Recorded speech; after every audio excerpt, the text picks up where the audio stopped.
If you're a man who wants to live his ideal life without sacrificing his peace or authenticity, in today's video, I'm going to walk you through my exact system on how I did that and the 4 pillars you can use to replicate that in your own life. So as you see here on the left, it's me from 2016 where I was 225 pounds and I didn't have the best relationship with myself. I was avoiding my emotions by playing League of Legends and eating a lot of cookies. And then on the right, it's me from 2023, where I'm in decent shape. I'm living the life that I want to live. And most importantly, I have built a loving relationship with my own mind. So I want to start this video with a quote from Naval Ravikant because I think it really communicates the goal, the vision we're after here.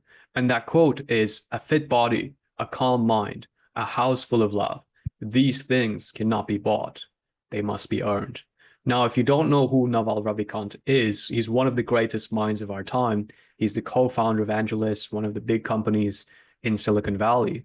And I love this quote because it really emphasizes creating a balanced life where you're feeling incredible internally, and that feeling is magnified by the reality you create for yourself. So before I get into this system and how you can implement it to create the life that you want, I want to walk you through, first of all, who is this not for, right? This system is not for people who are seeking for the magic pill. So if you're someone who's looking for that 6-minute abs video, who thinks he's one strategy away from coming off charismatic in conversation, who wants results fast, and who doesn't have the discipline to stick to a sincere and serious practice, then this system is unfortunately not for you. Also, if you're one of the hustle never stops bros, and when I say that, I mean people who glorify their struggle, who think that the more they struggle, the more discipline they build, and there's something inherently good about struggle. This is also not for you. And I'm not saying that to say, oh, everything should be very easy, you shouldn't work hard for things, but I'm saying that because right now we're in a time where you see people just glorifying, basically torturing themselves, whereas what they really need to do is to address their own relationship with themselves and build a better internal reality so their mind is more peaceful. So unfortunately, the hustle never stops bros. What they try to do is they try to achieve everything in the external world so that the voice in their head, those demons people talk about, finally shut up. But that is a very unsustainable approach because no matter what you achieve, until you create this feeling in yourself, it's never going to be enough to make those internal voices finally stop speaking. So if you're someone who's just about achieving external goals and you don't care to build a peaceful relationship with yourself, then this is not for you either. Now, who this is for is men who want to build their dream life while feeling peace. If you're watching this, you're likely someone who wants to handle challenges in life by building courage and capability and not by running away to avoidance mechanisms like alcohol, overeating, overexercise, social media. You know how important it is to show up as your higher self in every aspect of your life. And you're probably also someone who understands the importance of achieving your external goals, but not at the expense of the internal relationship you build with yourself. And you understand that if you look at the patterns in your own mind, how you operate as a human being, shifting and playing with those patterns is almost like optimizing your internal code. So whatever strategy you follow in the external world is a lot more effective. So this is for men who want both states of peace, love, tranquility, and to get what they want in the external world, and who see that those things are connected. How you show up, the energy you carry yourself with, carries over to everything you get in the world. And if you're here, you want that balanced approach as a high integrity guy who doesn't want to just reach external goals and realize, oh, this is not what I wanted to begin with, but who's looking to integrate that fullness in his life where you know that you're aligned, you're living your best life, and you can feel happy in the process and at the end of the process. So to start this, I want to talk a little bit about my journey because I think it's very important when you're learning from someone to understand where they come from. Because all I'm doing here is not telling you what to do. I'm just sharing my own perspective based on the journey that I've been on. So you can take the elements that resonate with you and leave the elements that don't. Now, On the left, you see a picture of me the summer before senior year of high school. This is when I was 17 years old, and I basically played League of Legends for a few hours a day. I was pretty overweight, as you can see, and I just ate a lot. So I used video games and food as ways to avoid how I was feeling deep down. And as a result of this, I became pretty overweight. And it was basically this one moment where I came back from a trip to Europe. I was living in Turkey at the time. So me and my family went on a trip to Europe. I came back, I stepped on the scale, and I saw 101 kilograms, which was around 225 pounds. And that's when I knew something was wrong and something had to change. So the day after that, I go to dietitian, I sign up to the gym, and then I start losing weight. And I see that for the first time in my life, if there's a part of my life that I want to change that I'm unhappy with, I can actually do something about it and life will change. Before then, I thought, okay, I'm the guy who's good at math, who's good at physics, but I'm just fat. These are the cards that I dealt with. And maybe you've had areas of your life where you felt like, oh yeah, I'm a smart guy, but I'm just not very skilled socially. So this was the first moment in my own life where I realized whatever I wanted to change, I could be the creator of that transformation. And then later that year, that led me to studying computer science at UCLA. So as you can see, I've lost quite a bit of weight in the picture on the right, but you can feel that my energy is still very tense. And that was because although I've lost the weight on surface and my body looked a lot different, internally, when I looked in the mirror, I just still saw myself as the fat kid. So I doubted myself. I didn't know if when I went up and spoke to someone, whether they would be interested in me, whether they would listen to me. So I felt very insecure deep down when I was coming into college. Now, because I had all these internal battles and I was able to transform parts of my life in my own life, such as losing weight, I was always very curious about how the mind works, and especially how technology can be used to play with how the mind works and aid in transformational change and behavioral change. So actually, in summer of 2017, I built an app when I was living in San Francisco for 2 months. It was called I Feel You. And the whole concept was you would note down how you felt with the activity that you were doing.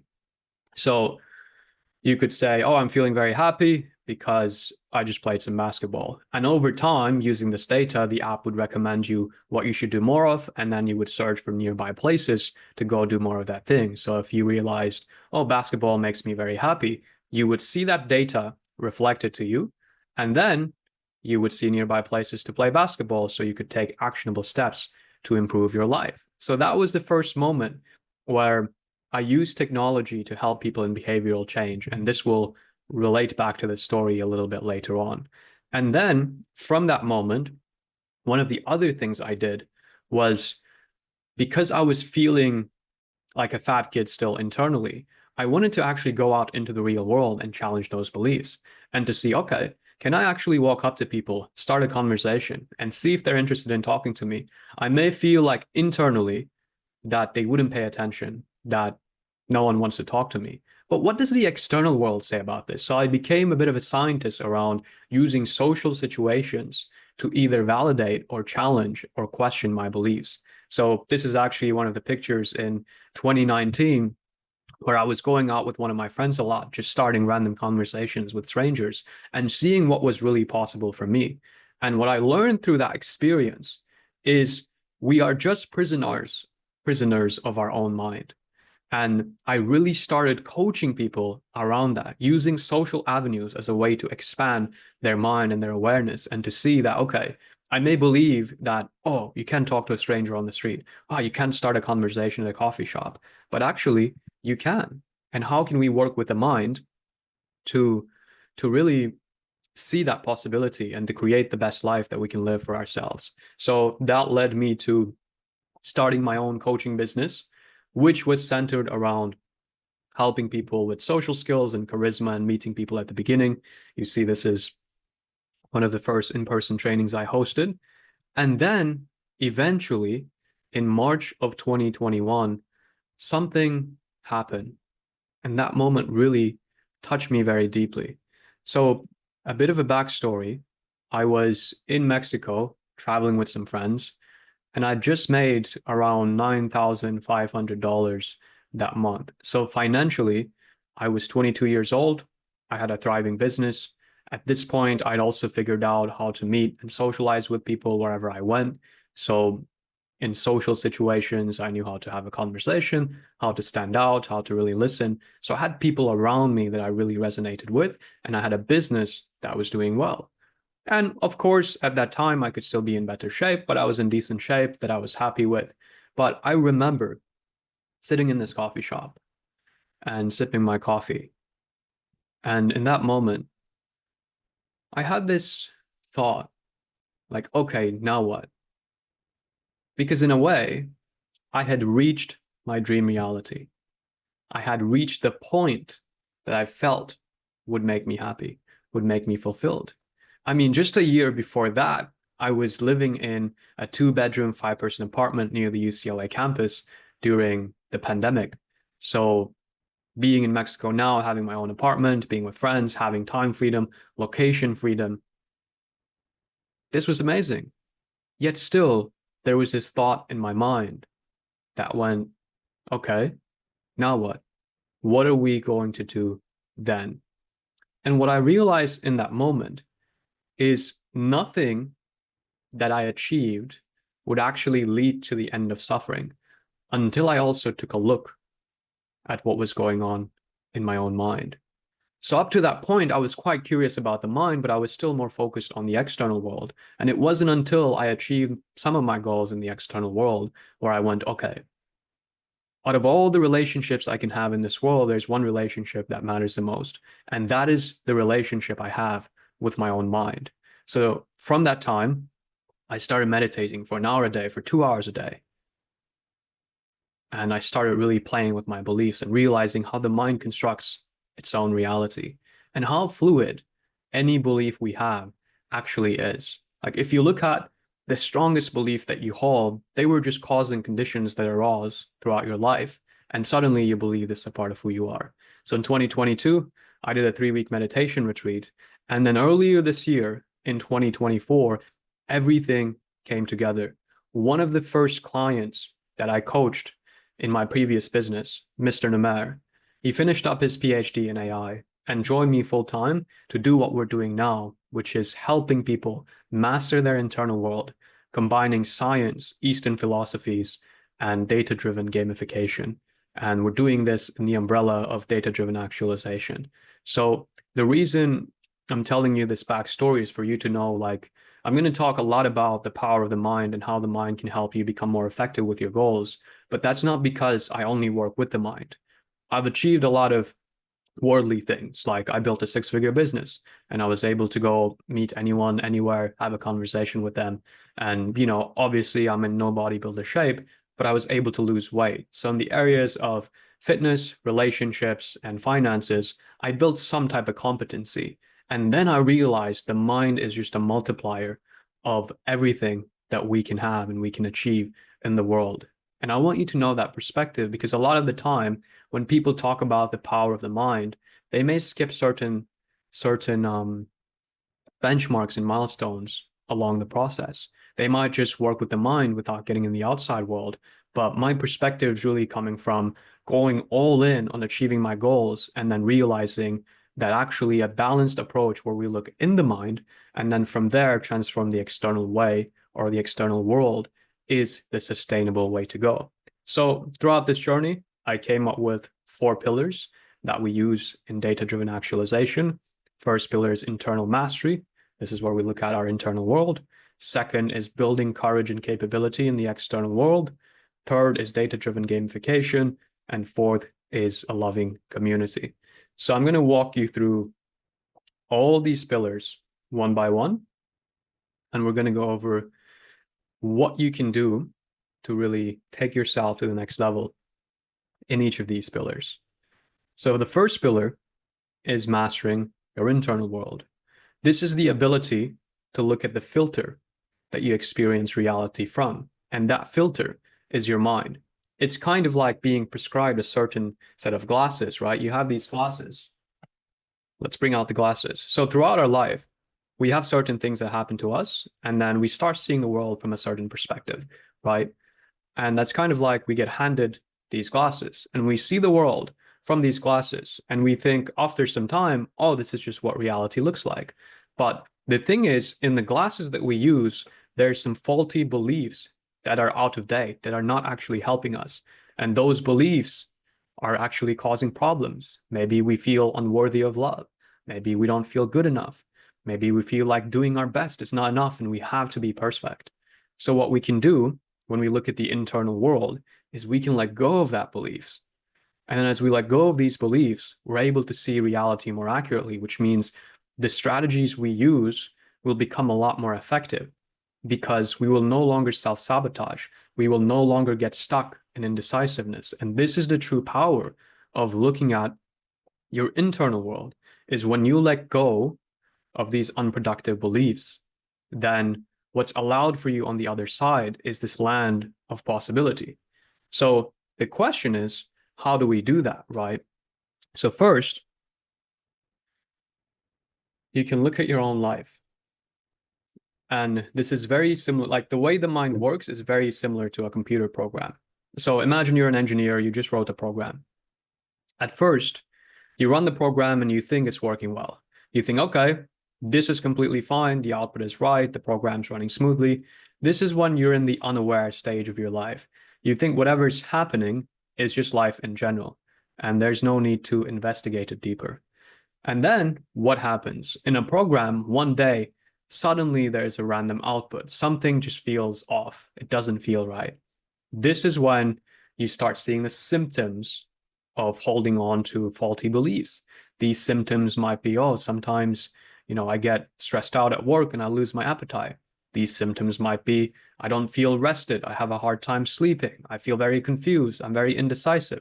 I'm filled with anxiety and doubt. These are all symptoms of the beliefs that we carry. So this is the faulty output that we can clearly see in our reality once we start paying attention.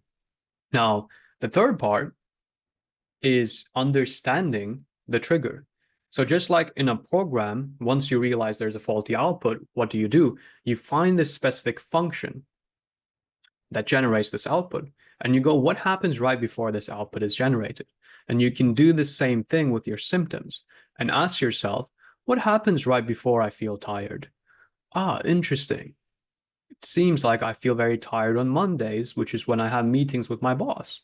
So you start identifying these connections in your own life to see, how does your mind's program get created? How does it play out? You just become more familiar with it, right?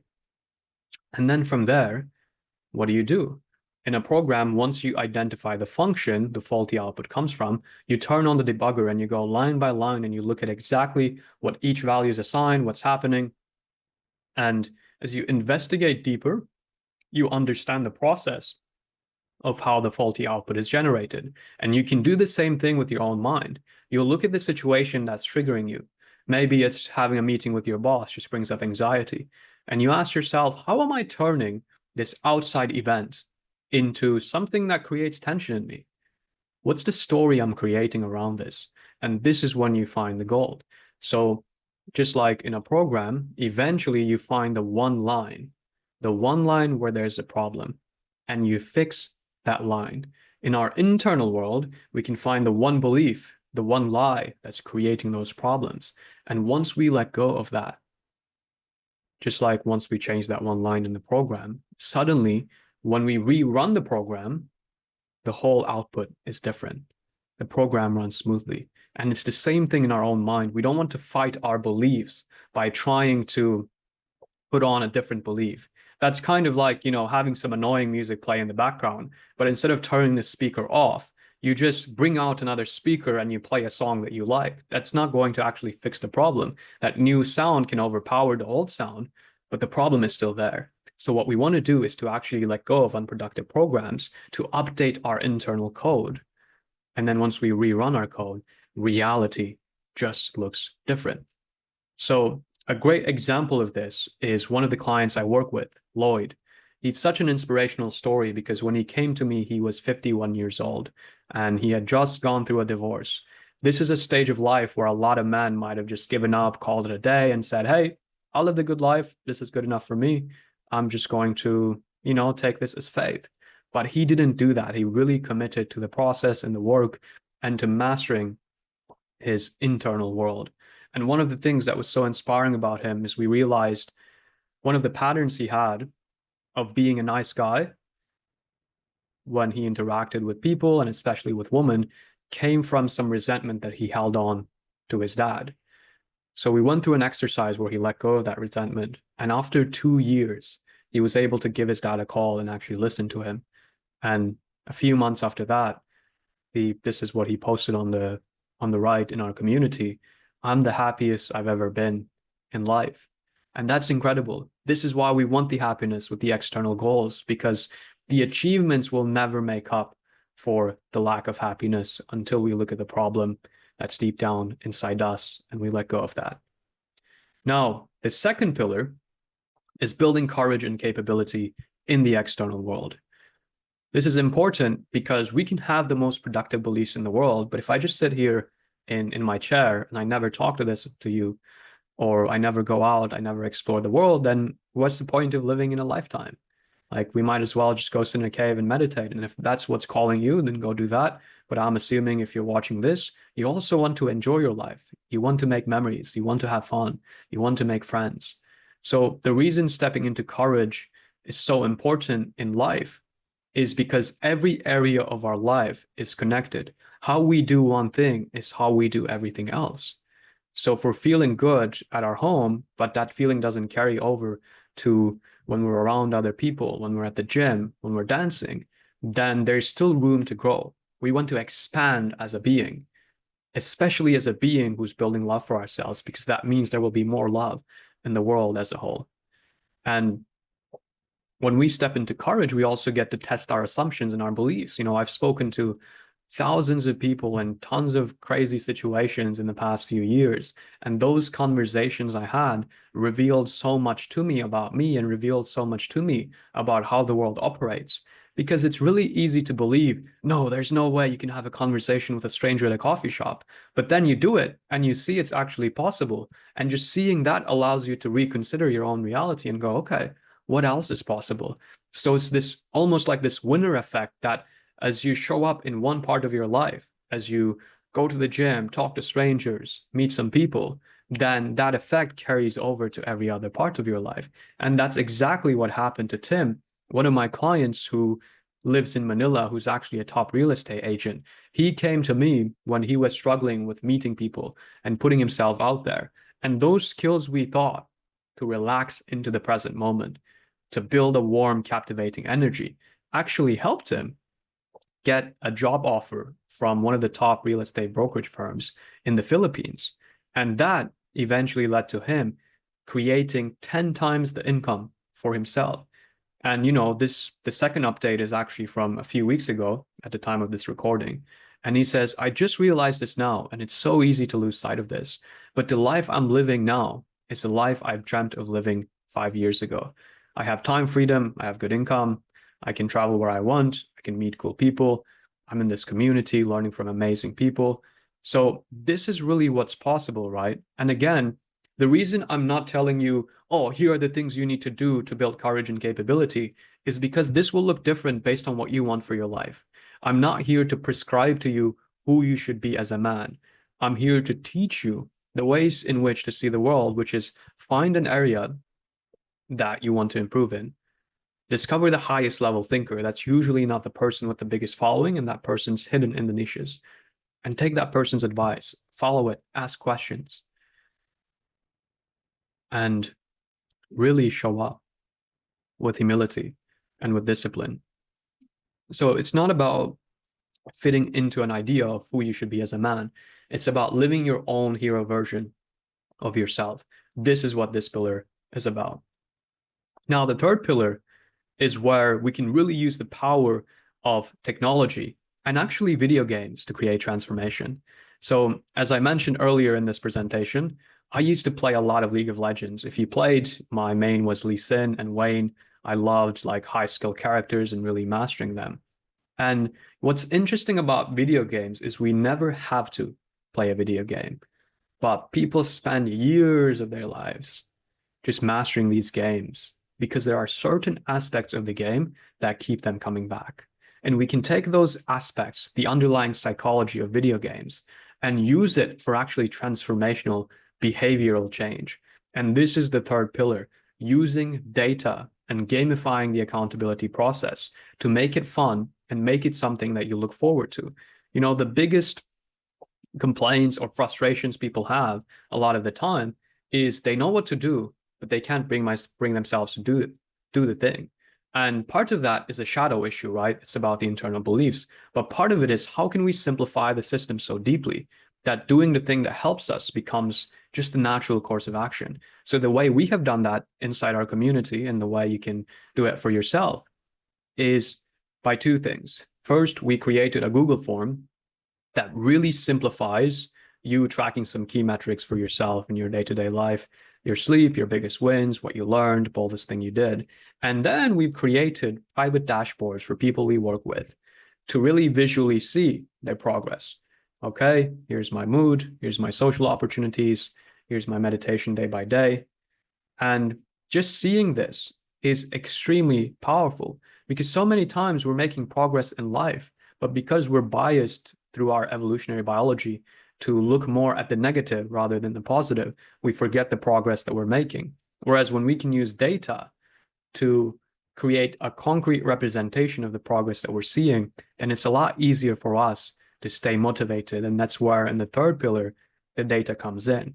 And then the second part of it is gamifying it, right? So what we've done in our community is we have certain milestones people hit. And based on those milestones, we give them access to bonus calls, to extra modules. Just like in a video game, you might reach a certain level and you unlock a different character. So we're taking those principles and using it to help people in their journey. And, we use leaderboards and stuff as well. So this is something that you can implement in your own journey as well. You can think about how you can gamify the things you feel like you should do so they become what you want to do. But this pillar also is not as much about me telling you what to do. It's maybe about me showing you the system we created. So either it becomes something that you want to be a part of, or it becomes an inspiration for you to build the same system, because this is where technology really shines and can help in the behavioral transformation process. Now, pillar number 4 is a heart-centered community. This is so underrated, yet so important. And a good quote around this is from Jim Rohn, who is the mentor of Tony Robbins, one of the most famous self-development leaders out there. And Jim Rohn said, you're the average of the 5 people you spend the most time with. And this is so true because these people's energies, thoughts, ideologies, beliefs, mannerisms, behaviors, they just permeate into who you are. You're almost like the average of everything that they are. And all of this is combined into you. So it's so important to surround yourself with people who have unconditional love for you. I just had a free call with someone a friend connected me with. And one of the things he was talking about was how he felt so different compared to everyone else around him. He wanted to build his own business. He wasn't drinking. He was really living life as his ideal self. And he just felt quite isolated because no one was able to hold this love for him as he made these different choices. So it's so important to be around a community where you're loved, where you're appreciated, where you're seen, because this is when you can really perform at your best. And this is the community that we've been able to cultivate for the past few years.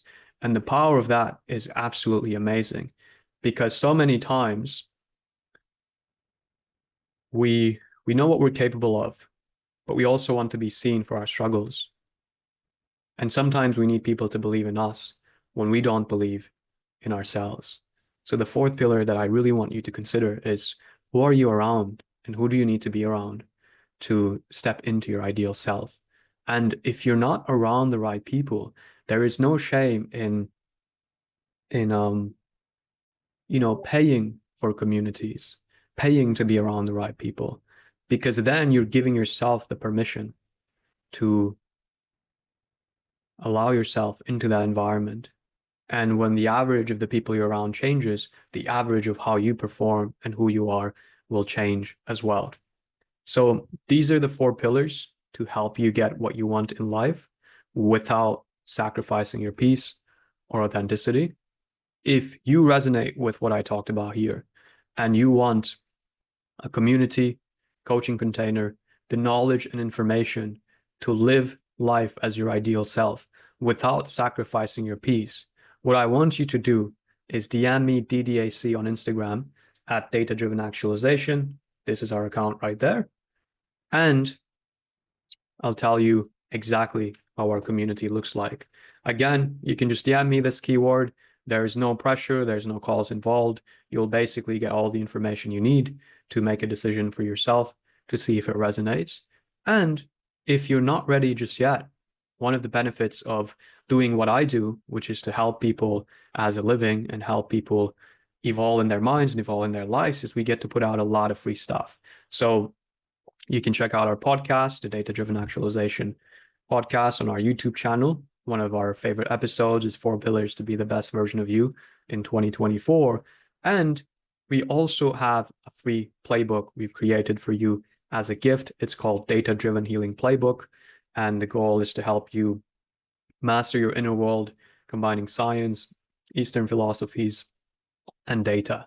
So if you want that playbook, the link for that will be down below, or you can message me on Instagram again and let me know that you're interested to get a copy of the playbook. Thank you so much for watching. I appreciate your time, and I hope this video serves you in your journey to live a life of peace, a life of love, and a life where you finish with no regrets. Thanks for watching.